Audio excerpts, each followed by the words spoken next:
Hey people, it's ScionVyse, and it's time to talk about something scary. Not because it's actually frightening or anything, but because it's bad. Today we'll be taking a look at Vampire Reign Altered Species for the PS3.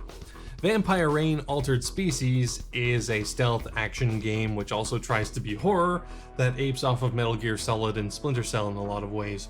It would not be an understatement to say that the critics were not kind to this game. When it first launched, the critics just tore into it, and the Metacritic score sits at a measly 30 out of 100, which is super surprising since almost no games score that low, especially considering how bloated the review scores were back in the 7th generation. Even famously bad games nowadays, like Fallout 76, average about 50, so a game scoring 20 points lower than that must be truly something special in the worst possible way. The version I have here is actually an enhanced version of the original, which launched for the Xbox 360 in 2007. Yes, I actually own this game, and no, I did not specifically pay money for it. Back in about 2010 or something like that, I was wandering around at Best Buy just looking for games, and I saw this horror value pack for about 30 bucks. It contained Resident Evil 5, Dead Space, and Vampire Reign. So thinking 30 bucks was a pretty good deal for those two games, I grabbed it, and yeah, that's how I got this game. For anyone who's been following my channel for a long time, and I mean a long time, you'll know that I did a full Let's Play of this game back in 2011, which was the first and only time I've actually played through it. So I could have gone back and looked at that and judged it by 2011 ScionVyse standards, but I'd like to think I've grown a bit since then, so I didn't. So this is going to be a whole new experience for me. I hope it's better than the first one. So let's have a look at Vampire Reign Altered Species.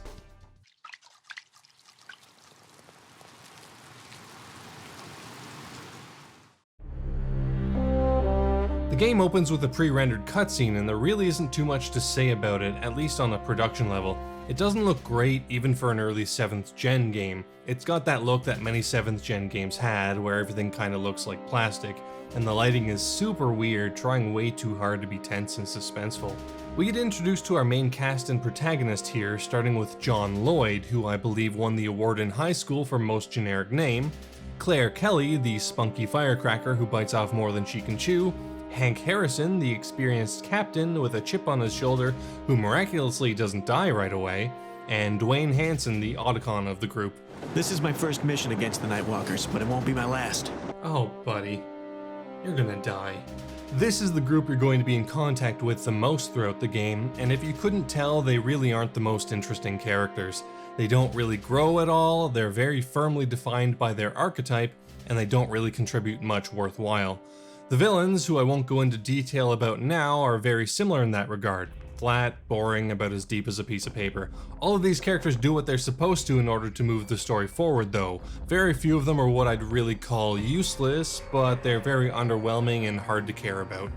After learning about our mission, which is to search this city and eliminate what is known as a Prime Walker, a vampire that controls all others in the area, the first mission starts, which is really just designed to get you used to the controls. What you'll notice right away is that the controls are actually pretty decent. Movement is smooth for the most part, the camera is good, and nothing really comes across as too clunky, aside from maybe jumping. It's got a pretty standard control scheme for the genre, clearly taking influence from Metal Gear Solid 3 Subsistence, albeit a bit slower and more limited. You've got all the standard movement options. You can run, walk, crouch, crawl, etc., and it all works more or less fine. You also get some other abilities that let you examine your surroundings. Alongside the standard binoculars, you also get night vision goggles, which do the opposite of what you'd expect. Instead of making dark places easier to navigate, they kind of just make everything harder to see. You also get what is called necrovision a little later on, which are special lenses designed to detect vampires if they're disguised as normal humans. This feature seems kinda superfluous, at least for its advertised purpose. Almost every single NPC outside the squad are vampires, so being able to identify between humans and vampires doesn't really matter too much. Of course, there are a handful of real humans sprinkled around the world, purely as a gotcha for people who don't use the necrovision at all, since shooting a civilian is an instant game over. That's not to say that necrovision is useless aside from that though, far from it. Its primary actual use is to identify the Nightwalkers and have their vision cones show up on the minimap. This is useful, but not as useful as it really should be, as the enemy's vision cones are more of an approximation rather than an exact line of sight. But regardless, some information is better than none, and I'll take what I can get. The shooting mechanics are more or less fine as well. They feel alright, and when the shooting is necessary, it does the job. There are certainly games with worse feeling shooting than Vampire Rain. However, it still doesn't feel great, for reasons not directly related to the controls that I'll get into later. The actual shooting controls only really become an issue if you need to use a weapon with no spread on enemies that move around quickly, since they aren't precise enough to be able to handle the job. Up until now, most of my issues have been basically nitpicks. Little problems that don't really ruin the experience, but would probably add up to a game that you wouldn't think is great. However, from this point on is when the problems start to pop up more frequently and more severely. First thing I want to talk about is the level design, since it's the most ubiquitous problem that's not really game-breaking, but it is a constant annoyance. The game takes place in a city whose name I can't remember if it was even stated at all, which is a good sign. Now, considering this is a city, you'd expect the levels to be full of small alleyways and side streets with loads of verticality thanks to being able to climb up buildings, and you'd be right for the most part. You'd also expect these levels to be open and have lots of different ways to tackle any given situation considering the level layouts, but no, Vampire Rain takes a different, much more frustrating angle. Of course, the levels all look very open. There are long streets and different alleyways and such, with lots of what you would see as options for progression. But I've never seen a game take so little advantage of its levels before. What Vampire Rain does is it tries to create this illusion that there's a lot of different options, but it really just forces you down one path, which is generally as winding and confusing as possible in order to lengthen playtime. This is tolerable for the first few missions, but it gets old fast, and considering how samey all the levels are, with bland colors, low draw distance, and constant rain pretty much everywhere, just going through the levels is such a chore. And of course, the one level that is totally open is my least favorite due to the poor level design. Vampire Rain generally splits its missions up into 3 distinct parts. The first part is the exploration section, where Lloyd will really just try to get from point A to point B, which, despite any indication otherwise, will usually require a linear path through either city streets or any large facilities that the team needs to gather info from. One thing which normally is kind of cool though is that while of course the team puts strict paths and mission boundaries, the city itself is fully designed, and different missions will often pass through areas previously explored, but in different ways. Now I say normally, as rather than create a sense of familiarity which makes you think, oh hey cool, I've been here before, I know my way around, the feeling I generally got was more along the lines of, oh hey, cool, I've been here before. Why couldn't I have done this last time? That would have been so much better. Good open levels reward the player for trying new things or exploring different parts of the world. If a player looks at something, tries it, and it works, that's good. It makes them think, wow, I'm so smart, I'm glad I thought of that.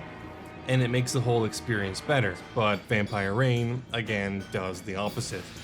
Every time I tried to think outside the box and try something different, I got punished. Either by something just not being useful or worthwhile, or at worst, putting myself in a position that guaranteed my death. What Vampire Rain does to keep you on one path is stick a bunch of Nightwalkers around every other corner in groups wherever you're not supposed to go, if they don't just straight up prevent you from going somewhere with an invisible wall. So, if you do decide to go somewhere that you're not explicitly supposed to, chances are you will get spotted, and often right away. I know what you're thinking, but ScionVyse, I've played stealth games before. If you get spotted, you just need to run away and hide for a while. Eventually, the enemies will stop chasing you and you can continue on. Well, I've got a bit of a surprise for you.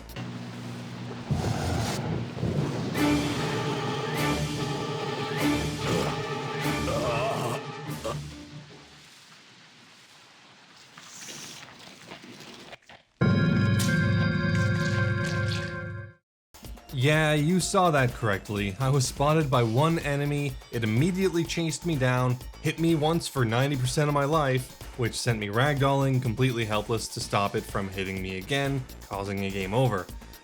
It's to the point where you learn to play the game completely ignoring the life bar. It's there, sure, but there's no reason to pay attention to it since getting hit by an enemy in almost all cases means instant death. Oh, and you'd better get used to seeing that game over screen since it'll be happening a lot. Thankfully, one of this game's biggest saving graces is the checkpoint system. It's very generous, and regardless of which mission I died in or where in a mission I was, a checkpoint was never more than a few minutes back. I can only imagine how miserable playing this game would be if there were no checkpoints and you had to restart a mission if you died. Over the course of my playthrough, I had 75 deaths, which is insane since I don't really consider myself to be too bad at the video games. But still, this is such a baffling decision. I have no idea why the developers over at Artoon thought this was reasonable at all. Getting spotted is a core aspect of the gameplay in a stealth game, but here, the entire gameplay loop where enemies chase you, search the area, that sort of thing is completely thrown out the window, because if you get spotted at all, you die. Okay, that isn't 100% true. Like other games in its genre, you do get a handful of weapons to defend yourself against the Nightwalker menace. Your trusty pistol, which is useless, your automatic rifle, which is useless, your SMG, which is useless, a sniper rifle, which is useless if you've been seen but can OHKO vampires otherwise, and a shotgun, which thankfully can kill vampires even if they are chasing you, but only up very close and not all the time apparently. On top of most of the weapons being useless, the few useful ones like the shotgun don't even appear in every mission, and if you end a mission with lots of ammo, chances are it'll just disappear for the next one, leaving you with just the pistol and rifle, which, as I have said, are useless. This brings me to the second main part of the game, the combat sections. These are by far the most boring, tedious, and uninteresting parts of Vampire Reign. These sections generally take place in narrow corridors or areas that you can't explore, and literally all that happens in them is that you'll get a gun, probably the shotgun, and then you'll stand in place waiting for a bunch of vampires to run at you all at the same time, shooting them when they get too close. Sometimes you don't even have to do anything if you have your allies with you, they'll often do all the work. Lastly, you have the boss fights. There are 5 boss fights in Vampire Reign, and while a few of them are interesting enough, specifically the second boss, James, most of them are just so boring. Everything about them is boring. As an aside here, all of the bosses just have their first name as their boss name, which is super boring. I may have been spoiled by the Souls games here, but would it have killed them to at least given the bosses something interesting as their names? For instance, James's boss fight could have been called James Crazed Elite or something like that, since he's running around the area laughing like a madman the entire time. Still not a great name, but a little bit better. Anyways, as I said, James's fight is the best of the 5 since it's basically a puzzle boss. You need to progress through a big warehouse avoiding attacks by James as you go. Once you reach the end, you need to shoot him enough to get him under a storage container, which is then dropped on him, allowing you to finish him off. It's kind of interesting, but it ended up being incredibly easy, which is a trend that all of these bosses follow. The first boss, Edward, just walks around and tries to punch you. You make him step on mines, then shoot him. In phase 2, you just shoot him and he dies. The third, Margaret, is just a sniper battle. She tries to shoot you from a mile away and you have to snipe her back. The fourth, Charles, alternates between being vulnerable and spawning waves of vampires in phase 1, then just tries to shoot you with energy beams in phase 2, which is apparently a thing vampires can do in this universe. The final boss is Monique, who is probably the least interesting mechanically, aside from Edward of course. Just hopping around 4 corners throwing daggers and then trying to kick you. This would probably be a difficult fight, but when she goes to kick, you can shoot her for about 25% of her total health. The second phase is essentially the exact same, except she's on the ground running at you instead. None of these really take advantage of your weapons or abilities. The latter 3 bosses effectively require using a sniper rifle, the last 2 only giving you it and a pistol.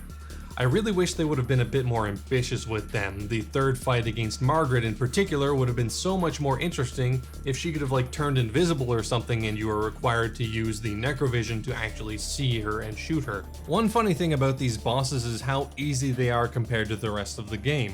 Standard enemies can effectively kill you on contact due to them sending you up into a helpless ragdoll on hit, allowing them to get another in before you stand up, but these bosses can get multiple hits on you and you'll be totally fine. These are supposed to be the big, strong super vampires, well above the rest of the rabble, but ironically they're the weakest and easiest to deal with.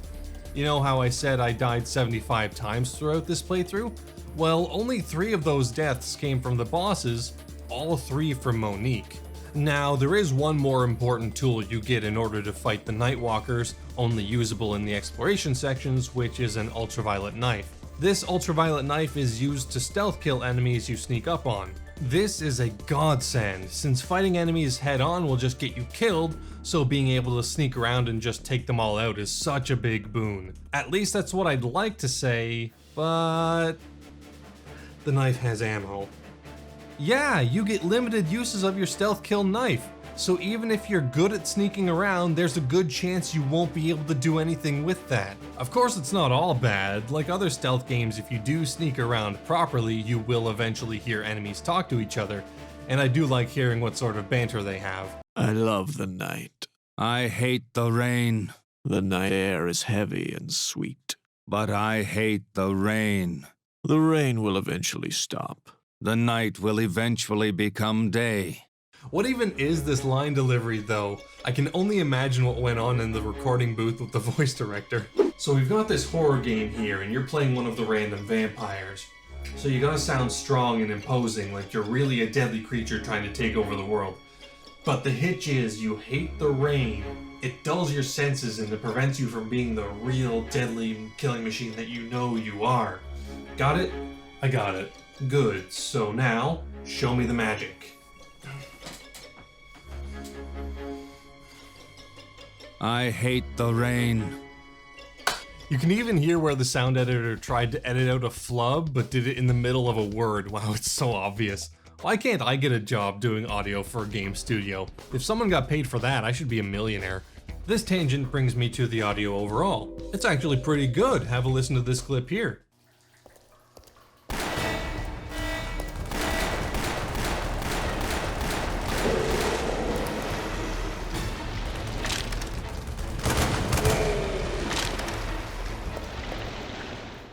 Alright, you got me. That isn't actually the audio in game. That's really just something I cooked up in about half an hour in Pro Tools. Here's what the game actually sounds like.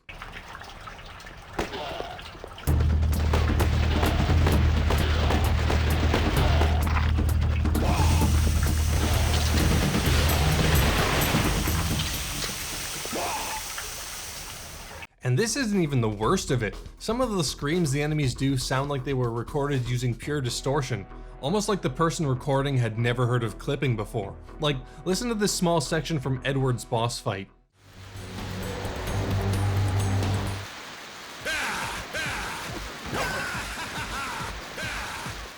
Most of the dialogue is actually recorded fine, but that was just awful. Now, from my experience, that pretty much is as bad as it gets, and most of the time the audio isn't offensively bad, it's just mediocre or limp or just non-existent. Most areas that you explore only really have a generic rain sound playing in the background, and occasionally a really loud sewer loop when exploring them. In buildings, when you're not in a firefight, there's often just like no audio at all. The guns also feel kind of limp and lifeless. I know the pistol is supposed to have a suppressor on it, but that doesn't excuse the other guns from sounding lifeless.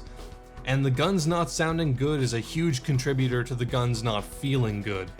This isn't a Vampire Rain exclusive problem either, but it is worth pointing out.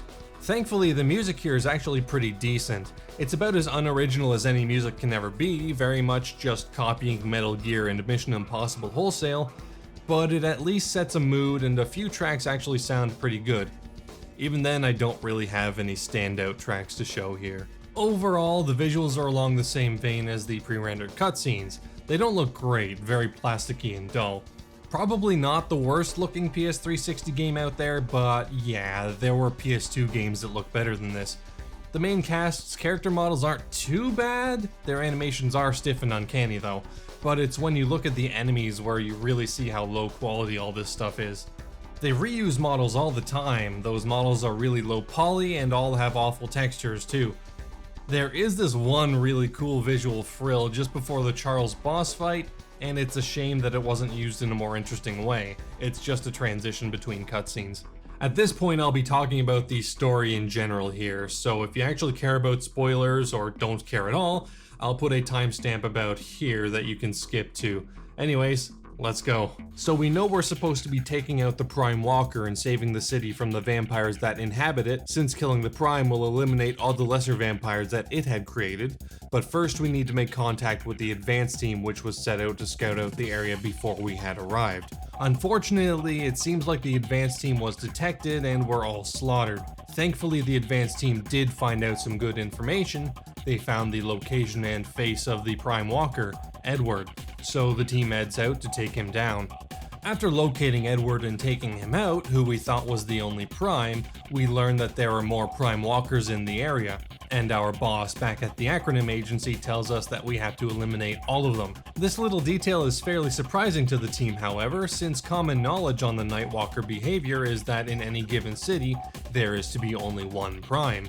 During our search, Kelly gets captured by the vampires, and after rescuing her, she posits that the one who captured her must have been our second Prime, and her camera shows his face, a face that Lloyd recognizes. So we continue our search and find that a scientist who is working with the government and was captured by the Walkers is being held in this city, and the team decides that he will be a great asset. After locating him, he tells the team that he was working with the Walkers to find out what they are.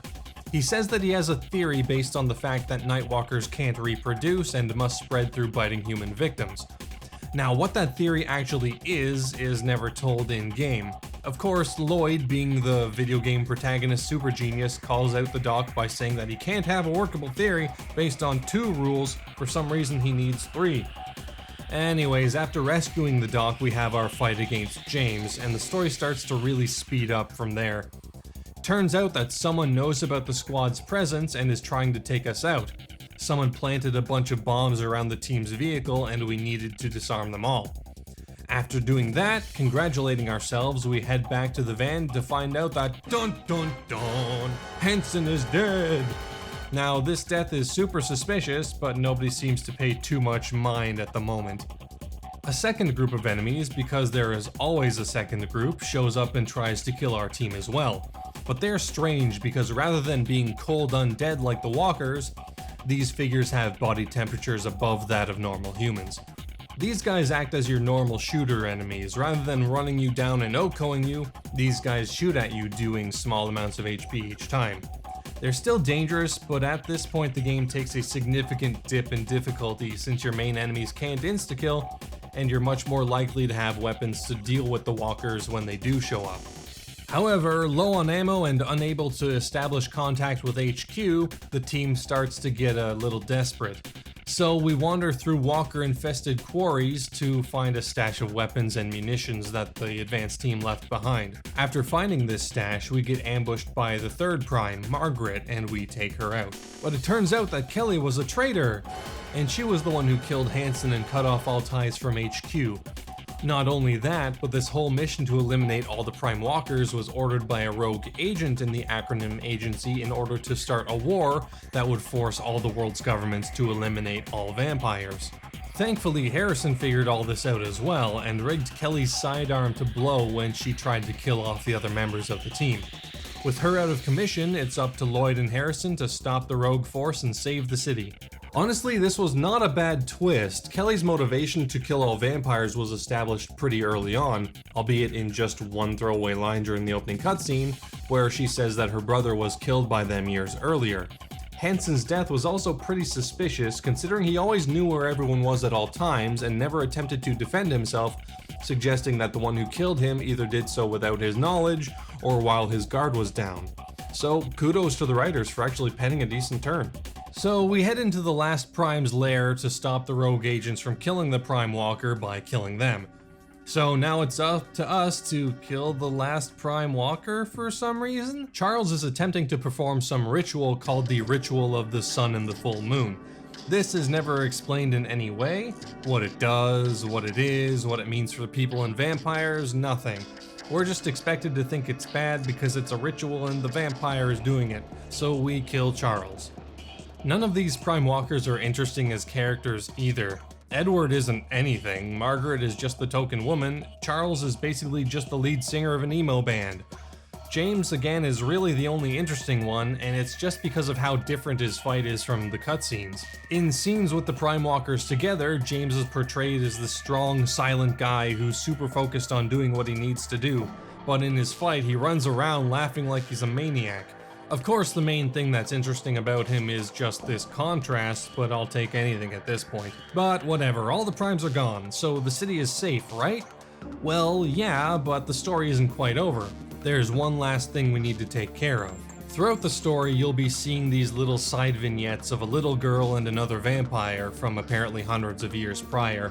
These don't really go anywhere. I guess they're supposed to sort of humanize the progenitor vampires in some way, but there really isn't much point to them.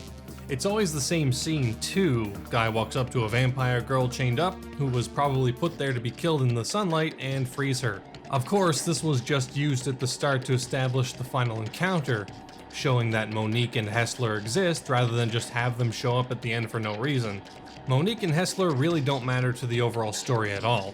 They aren't involved with the plot in any way until the very end, and even then, Monique just exists as a boss fight, and Hessler just exists to give the player a moral choice at the very end. On that note, once we defeat Monique, we have a choice. We can either kill Hessler and rid the world of his kind forever, or we can choose to let him live. Which I think is what you're supposed to do since he never really did anything to you, right? So why kill him? However, the game never explicitly tells you that you have this choice, so when I first played the game I just sat there and watched Lloyd let the vampires go, not even thinking that I could make an input. This is probably the smartest and best game design decision the team made, if I'm being honest. You actually have to choose to press the trigger to kill Hessler. There's no obvious prompt that says option A, kill, option B, save. In this moment at least, the game respects the player enough to give them a choice that isn't obviously telegraphed to them. It's a nice touch. For this playthrough I decided I'd pull the trigger and kill off Hessler, ridding the world of vampires. You get a cutscene afterwards where Lloyd learns everything is tied up into a nice little bow, the traitors have been arrested or killed, and that the vampires are gone. Kinda boring, but at least I guess he earned a vacation. After this, you get a cutscene based on your choice at the end. I forgot to mention this earlier, but this little girl shows up a few times throughout the game just to be creepy for a few seconds. It never really works, but yeah, she's there. She shows up in the final cutscene and pours some wine onto the smoldering remains of Hessler and... oh, come on, really? So yeah, your choices in the end are basically let the vampires live, or let the vampires live anyways while thinking they're dead. This actually kind of ticks me off. Don't put a choice in your game if the choice won't mean anything. But I guess that kind of sums up Vampire Reign's design as a whole. Lots of illusion of choice, but in the end it doesn't really mean anything. All choices lead down the same path. If for some reason you finish the game and decide that you need more, there are several challenge levels you can unlock which test various things, and you can go back into missions and see if you can get a higher rank, which should be fairly easy since once you've played a mission there are really no tricks it can throw at you. Vampire Reign does have a few multiplayer modes and DLC content as well. Your standard fare here, deathmatch, capture the flag, etc. But I really wasn't able to try it out. Believe me, I tried, but I couldn't find any open rooms, and for some reason no one joined my game. I can't imagine why. Lastly, there are a few extras you can see if you really want to. For instance, there are images from either concept art or cutscenes, all of the game's cutscenes are here as well, and finally, there are character stories. Geez, they were really proud of this vampire, huh?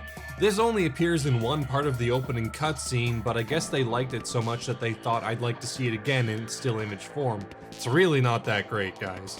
The character stories are by far the most interesting thing here, since they try to flesh out the characters, and they really aren't that bad, but they don't really add too much either.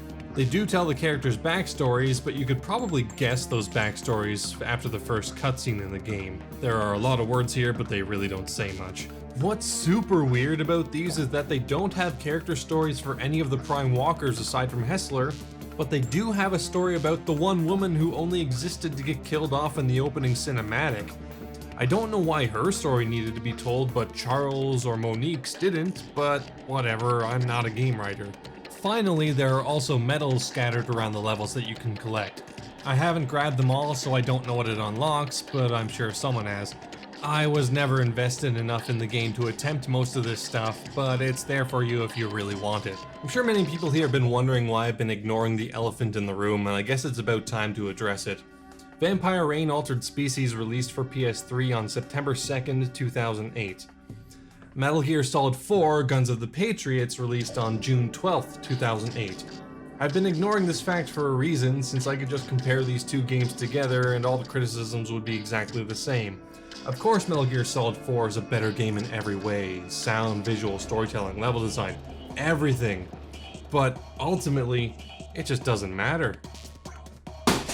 I think that all games should be judged on their own merits. Of course something done by a less experienced, less skilled team with a significantly smaller budget than Konami won't make a better game than Kojima's team. That's not why I dislike Vampire Reign Altered Species. It just doesn't hold up on its own merits. The visuals are below average, the sound design is god-awful, and the game design is so bad that playing through each mission is either mind-numbingly tedious or an exercise in repetition due to how many times you'll be restarting each mission or reloading checkpoints. This game sucks, so don't bother playing it unless you feel some morbid curiosity and want to waste about 9 hours of your life. Ooh boy, this was a struggle, but I got through it. I think I've had my fill of Vampire Reign forever. I've satisfied my curiosity and I think I can go back to playing some good games now. Maybe next year we'll play a good horror game, but considering my history with this game, I just had to cover it this year. The developer, Artoon, unfortunately went defunct in 2011, which is a shame considering there was some good talent there. Not everything they did was bad. They developed Yoshi's Island DS for Nintendo, they helped Mistwalker develop both Blue Dragon and The Last Story, and probably most interestingly, they were the lead developers for the Blinks games. Yeah. Anyways, I think that's gonna be it for Vampire Reign. Thank you very much for watching, and I will see you all later.